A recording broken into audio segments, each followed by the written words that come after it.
The Immortal John Hancock here, and today I'm going to be sharing with you my top 10 favorite Atari 2600 arcade ports. And this list has changed a little bit over time, but recently I've been really enjoying going back to some Atari classics. There's so many great games on the Atari 2600, and there's many out there that may have not experienced any of these. And so I'm telling you that the picks that I'm showing today are classics. Many Atari enthusiasts will say, yes, these games are ones you want to go back and play on the Atari 2600. I've been playing Atari a long time. I grew up with it, and so I have a connection with it. And so there might be your favorite games on the 2600 that aren't mentioned, and that's okay.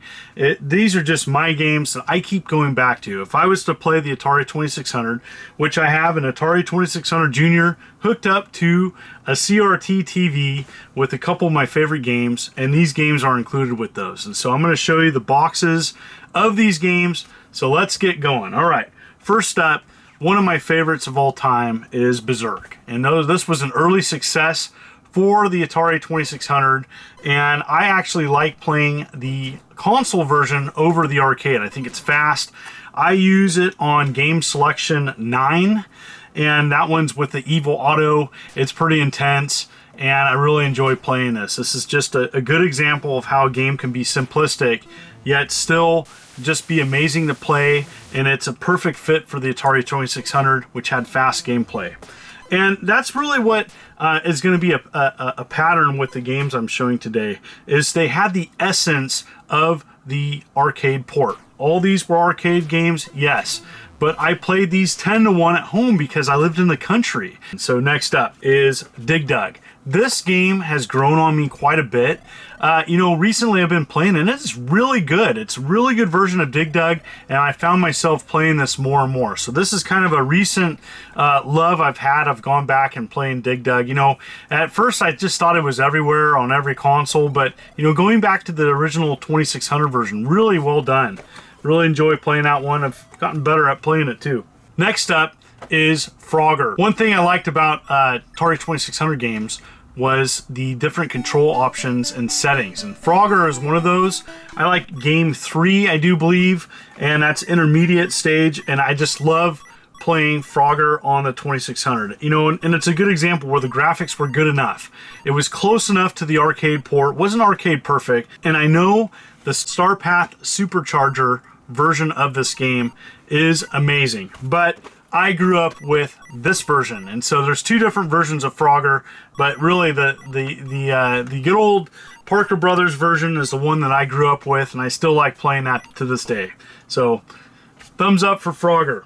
Atari kept making 2600 games late into the 80s, and there's a couple games. These next two games are games that came out for the, they marketed them for the Atari 2600 Junior. This was kind of the swan song for the Atari 2600 on the marketplace, and this is Gravitar. Gravitar was a vector arcade game, and the 2600 port, while it doesn't look like the arcade, it's still great. The gameplay is awesome. I love how they did the gravity in this game, and there's different settings. I like the original game setup in which you have 6 ships, and you go to various planets. You have to fight gravity and take out the defenses, grab fuel, and blast off into space, and go from planet to planet. I really, really like this game. It's everything I would want, and it's got challenge. It's definitely has that kind of that drive, just enough gameplay and graphics to keep coming back. And I've been playing this a long time, and so really have enjoyed Gravitar. It was kind of a late release to the 2600 and a great one. Definitely check it out. Next up is kind of a Pac Man that doesn't get enough credit, and that's Junior Pac Man. And this one was done by General Computer Corporation. I'm a huge fan of them. They did another game on my list that I'm going to be showing in a bit, but this is well done. Huge mazes, really fast gameplay, and that's what what it counts. It's a little ugly, and it definitely is a little rough on graphics, but when it comes down to the gameplay's tight. Really enjoy playing Junior Pac Man.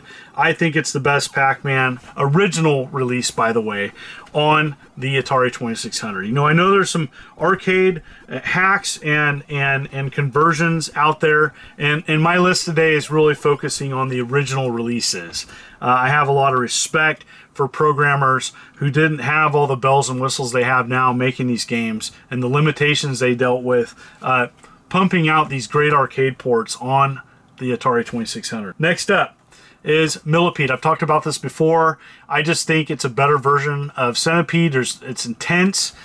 There's just tons of things coming to attack you. I really enjoy this version, and I play it to this day.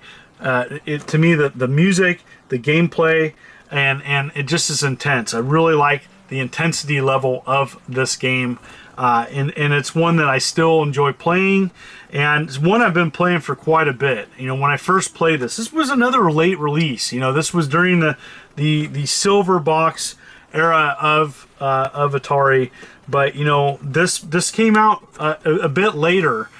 You know, and in a rough time for Atari, but I just think they did such an amazing job. I know it's been on several Atari collections over the years. I'm really glad, because I think it's one of the better games on the 2600. I love it. This one is a good friend of mine, Rick, and Rick really likes this game. He introduced this to me when I was collecting Atari early on. And he says, you know, this was one of his favorite games. And I was a big fan of Demon Attack. I grew up with Demon Attack, but I wasn't familiar with Phoenix as much. And so once I started playing Phoenix, I really enjoyed it. And it has the boss fight after a couple levels.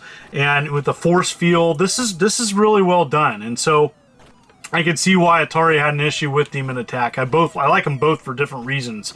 But, you know, recently going back and playing Phoenix, it's well done. In fact, a couple years ago, I finally went, and there was a place locally that had the Phoenix arcade game, and one that I wasn't too familiar with. I've played it since then. But yeah, it's pretty good. It's a good version of the arcade port. This one was in a recent video, and I've been playing this more than anything on this list that I'm showing today. This is one I keep coming back to the most, and I really like Q*bert. And I can't talk about it enough. Q*bert on the Atari 2600 is wonderful. It's everything that you would want. Really fast gameplay. In fact, the gameplay I think is faster than the arcade port. Also, like Berzerk. And so, while it's a little rough on the edges on graphics, it has you know, all the intensity of the arcade game. And I've gotten better at playing it. I really enjoy just how fast and intense this game is. And it's nice to come home, you know, a stressful day at work or something, and you're just chilling. You just want to play some Atari. Yes, been playing a lot of Atari lately, and Q*bert is top of that list. It's wonderful. If you haven't played the 2600 port of Q*bert, it's amazing. Space Invaders to me is everything you would want in a 2600 game, you know. And what's cool about Space Invaders is all the little extras that are in this over the arcade game. You have rotating bases. You can have invisible ships. There's all these game variations. There's 100 total, and some of them are very subtle, but there's a lot of different things. That's what I love about 2600 games, is they offered a lot of variations that the arcade game couldn't offer. And so Space Invaders is one of those things. It sold really well. It still holds up today. And it was just neat going back, and you know, I haven't messed with some of the different options, and so I do like the roaming bases, and I like that you can adjust your ship to different sizes. And so I like the smaller size ship; it's a little bit easier. But yeah, this is a timeless classic. You know, put Atari 2600 on the map, and definitely one to go back and play. One of the ultimate multiplayer games, and you know, combat is great. I like combat, but what I like better is some Warlords. And Warlords to me is everything that you would want in a multiplayer game. You know, it's neat. You know, the memories I have of going to classic gaming expos and going to Portland Retro Gaming Expos of the past and seeing people play Warlords. And so this has a one-player option, which is really cool. And, you know, but really, if you want to experience this, play this 4 players, you know, 2 sets of paddles. And it is a paddle game. It's fantastic and intense, you know, trying to take out your enemies with the ball, you know, and it's just so simple. Now, there is a homebrew that's just breathtaking, and it's a lot closer to the arcade, called Medieval Mayhem. So that homebrew is amazing. But for original and growing up with this and still wonderful to play, you got to go with Warlords. And so that's it. That is my top 10 arcade ports of Atari 2600 games I still love to play today. And what are yours? What are your favorites? I know there's some on there, so what about this game? What about this game? No, these are the 10 that I keep going back to. There's some others that I know that people are going to say, hey, those are my favorite. I want to hear about it. Comment below. As I always love to hear your stories and connections to games, especially growing up. Thank you so much for the ongoing support. Hit that like and subscribe button, and make sure to click the bell, as you will be notified of videos I upload every week. You folks are wonderful and beautiful. This is the Immortal John Hancock, and you take care.